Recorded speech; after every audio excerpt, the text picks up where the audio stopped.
So, this is our holiday video from 1975 in America. Now, this is me with carrying a carrier bag there, and that's Mum and Val getting on board our Leica SkyTrain DC-10.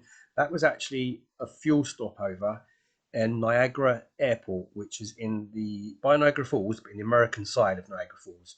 We left Gatwick and stopped at Manchester to pick up more passengers because it was a SkyTrain.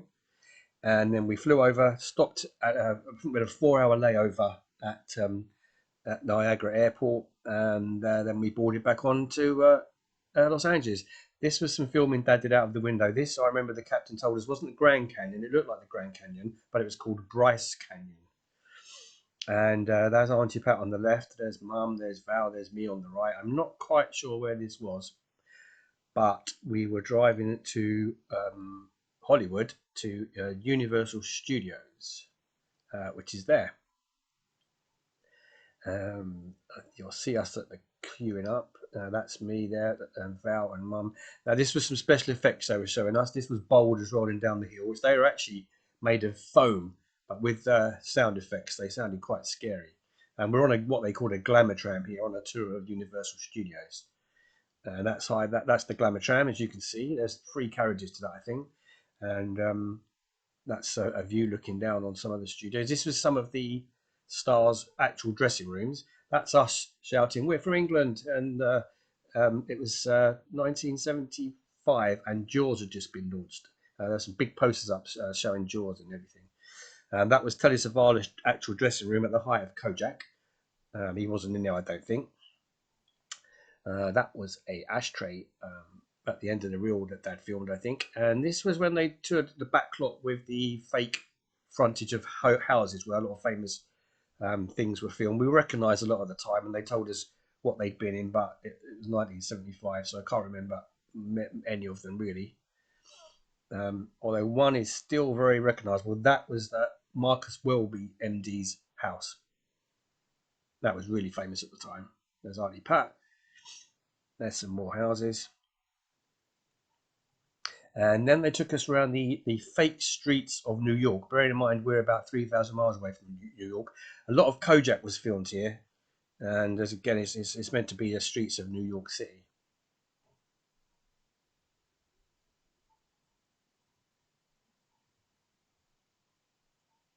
It's quite enormous, actually. If I remember, I think they said it was about 425 acres or something like that. That was another special effect that was shown. There's a bridge collapsing, which we actually went around and drove across. So that's Mum. There's Auntie Pat. There's a random boy, and Val and me. Now, this was a scene they showed us. They recreated some special effects from the film Earthquake, which had come out just the year before, which I recognised. Very clever. All rushing down towards us, and it sort of stops short and goes down a drain, basically, and then the tree comes towards you. All very dramatic.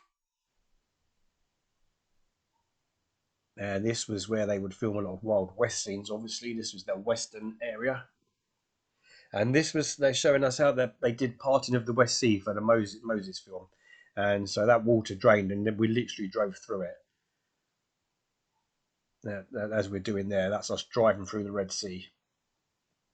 And this was a big steam train hurtling towards us, making lots of noise and threatening not to stop. But of course, it stopped just short of our glamour tram.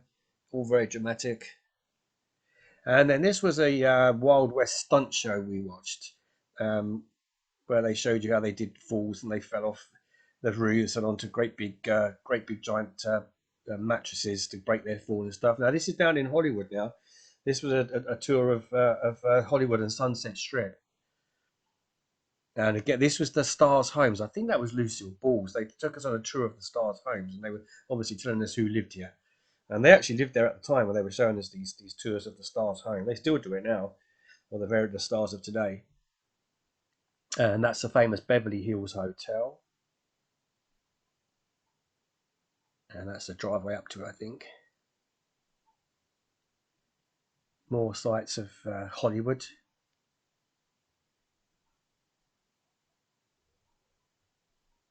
And that was Dino's restaurant. Dean Martin's, obviously. More of downtown Hollywood Boulevard. That's the Capitol Records building, which is, of course, it's circular like a record. And this was Grumman's Chinese Theatre, where in front of that, where there's all the stars are in the concrete, and the handprints and footprints in concrete of all the famous people.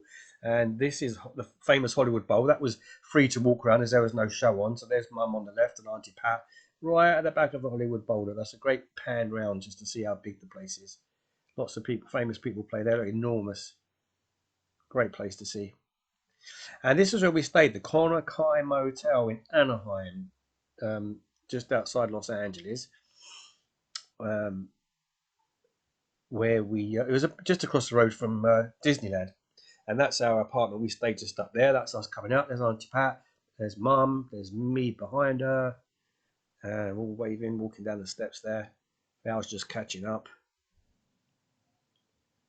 And as you know, I've been back there. I went back there in 2008 and stayed in that place, still there.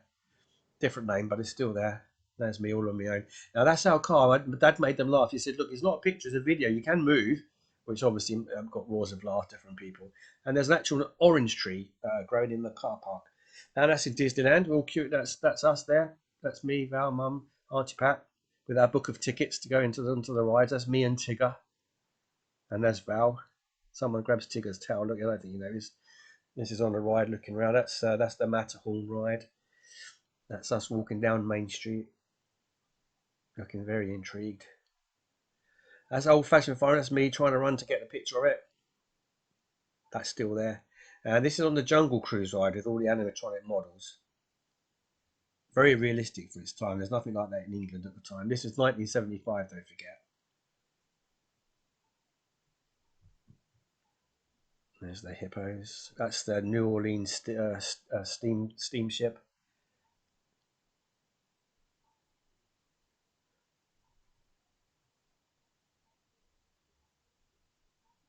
That's It's a Small World, probably the most annoying song in the world, catchy, annoying song in the world once you're inside it. Being that we had a Super 8 camera, I don't think it didn't really film indoors, so I don't think Dad got any of that filming indoors.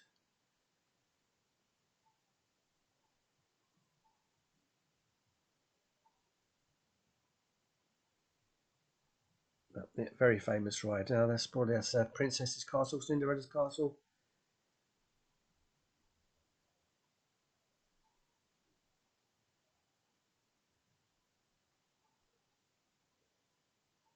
There's me looking over the bridge at something. That's me and Mr. Smee from Captain Hook. And there's Mum and Captain Hook. Both got the same sort of chin at the time.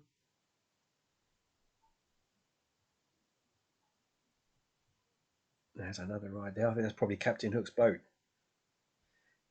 That's the SkyTrain ride.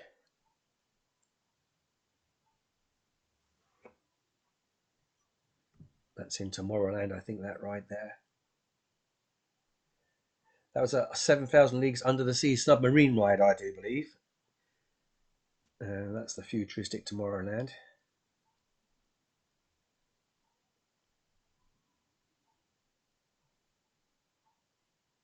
There's us again. There's me. There's Mum, Auntie Pat.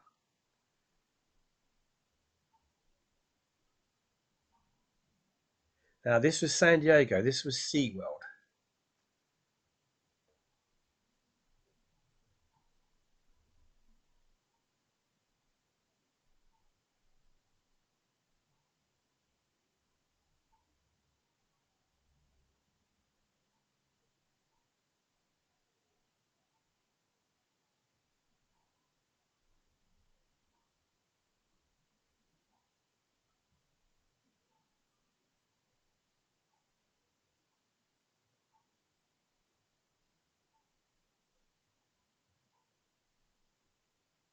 Now, that was Shamu the Killer Wow.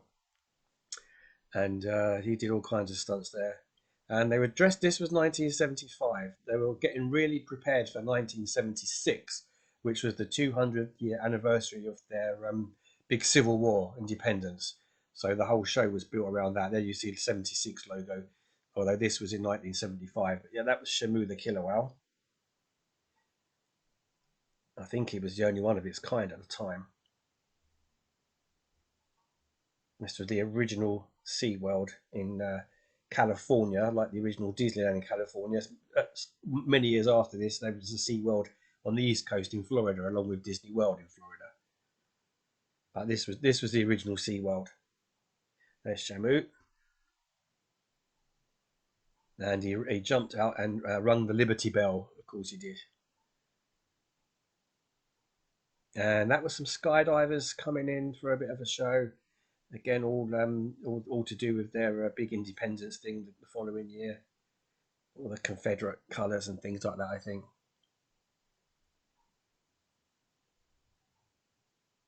but all part of the show. Now, this was a dolphin show. This went on for quite a while, and it was like a sort of a sports thing. They threw hoops at stuff. They jumped through hoops. They flicked basketballs with their nose. And very bizarrely, at the time, I remember clearly they had a music playing over the top of it, which was ITV's World of Sport musical from the Saturday show, which I thought was odd because I, being young, I just thought that the World of Sport must have invented that tune, and I wonder how they knew about ITV World of Sport. Of course, the tune must have been some universal tune that World of Sport latched onto, but I remember vividly that was the tune they were playing, which made it feel like home.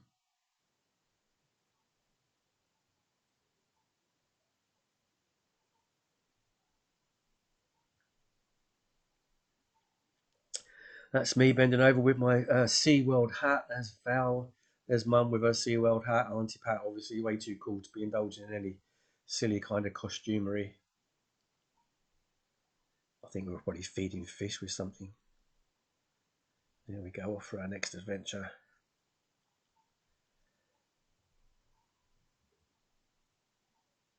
Now that's Grand Canyon. That's the lodge we stayed in while we were there. All got our cowboy hats there. Well, me and Val have anyway. I've got my camera in my hand. Little Kodak Instamatic in my left hand there. That's Auntie Pat, Mum, and Val. I wonder what happened to those hats. That's, of course, the Grand Canyon.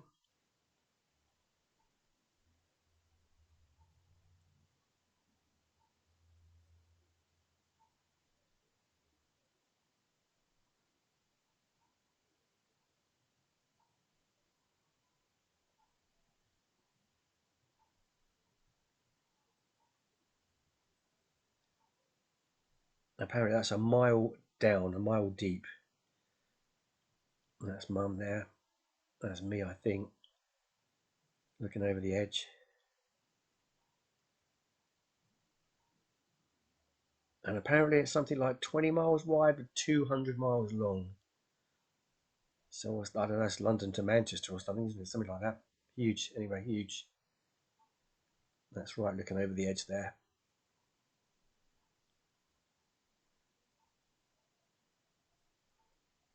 But yes, it's a mile high. You're a mile up there, and you're actually a mile up above sea level.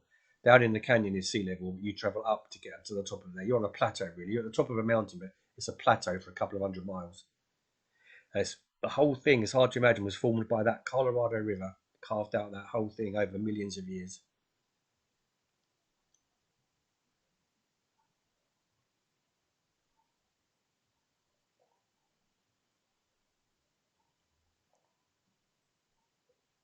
Now that was on the way back down. There was a tiny little theme park of Bedrock City. That's the Flintstones car, which we all sat in. There's a little kind of diner there and restaurant and a little tiny attraction in the middle of nowhere, all built like Bedrock City where the Flintstones live.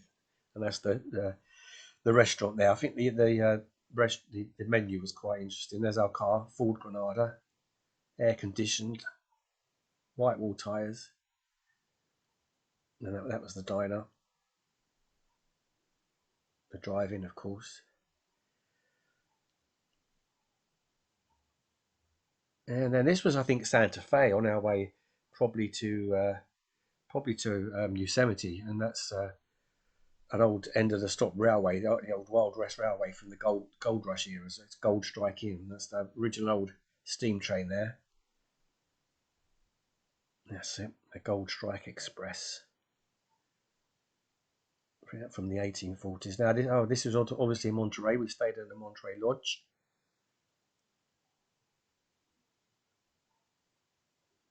That's me swimming, I think. Okay, now we're heading up to Yosemite National Park, and we're really high up in the mountains there. It's about 70 degrees, but you're quite a few thousand feet up, so there's snow there from the winter, although it's really warm. And once you drive up past them through the mountains, you then drive down into the valley where it's really quite warm. But yeah, this was end of May, beginning of June, and there's snow up in the mountains.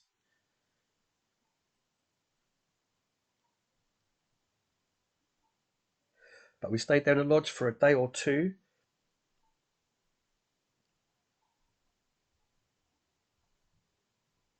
That's us outside the lodge, waving right underneath one of the. We're waving there, very interesting, posing for the camera. Then Dad pans up to one of the huge overhanging mountains, about thousands of feet high. Really was. We're at the foot of hill of that, and there you go. And then panning back down, Auntie Pat thought the picture was over, so she comes out rather embarrassed with the rubbish bin. And then we were feeding a local squirrel there.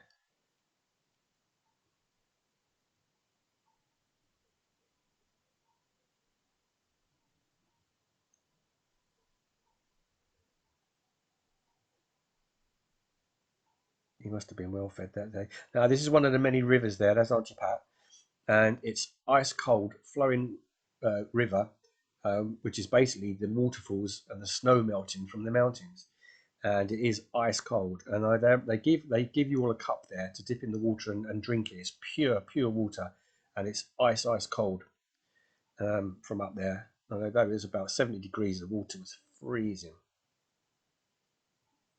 As you can see, well, that's one of the small waterfalls that's just at the bottom there.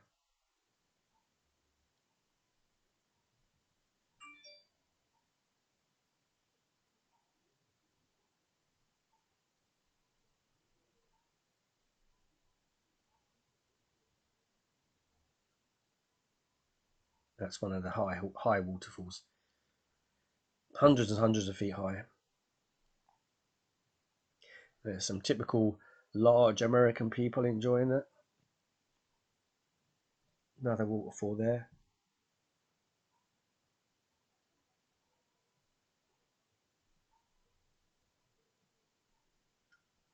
And we were travelling off somewhere else then, and we got stuck in some roadworks, which was interesting because we'd never seen the like of it. The size of diggers had tyres bigger than a lorry, and we'd never seen anything like that here. So, although we were stuck in traffic, it was quite interesting because we got to see some huge American plant vehicles like that one at the top there.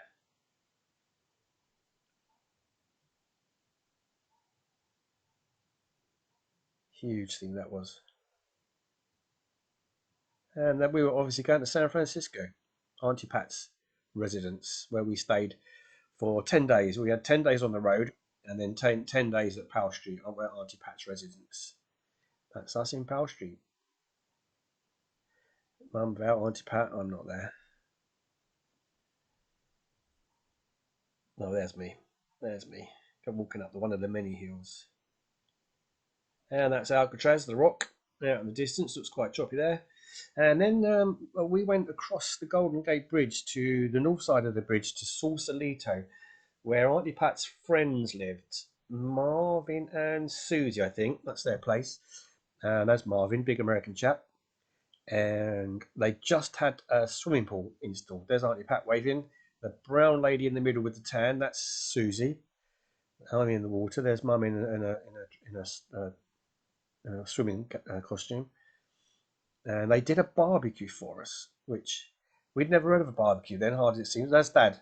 Now, he didn't have any shorts, so Marvin went and got a pair of his trousers and cut them off with scissors so that Dad could have some shorts so he could sunbathe for the afternoon. It was really hot, beautiful day, especially that sort of sun trap of their back garden there. So we all laughed at his trousers being cut up there.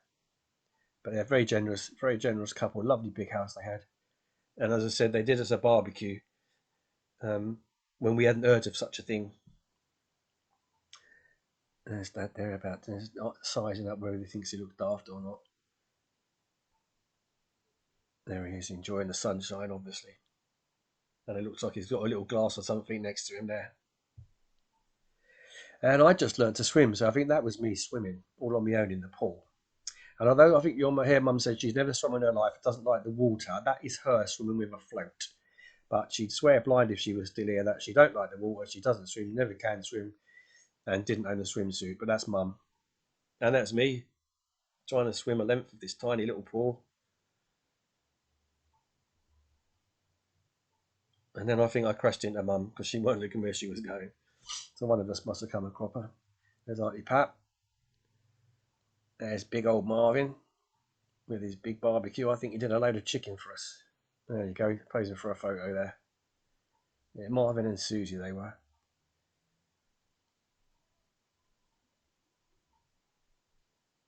Yeah, good friends of Auntie Pat's. There's Mum putting her olive oil on, baking. And then there's me down. I'm not quite so brave there because I think by this time Susie's 13-year-old daughter had come home with her two 13-year-old friends and scared me quite a bit. And that's them there. So I stayed up the other end. And that's Auntie Pat's apartment, 634 Power Street. That's her window. That's me with Mum. I don't know who those guys are, but it's quite a steep hill there. As you can see, they're having trouble walking up. And right at the last minute, Auntie Pat comes running up or running down the hill. And that was our trip in 1975.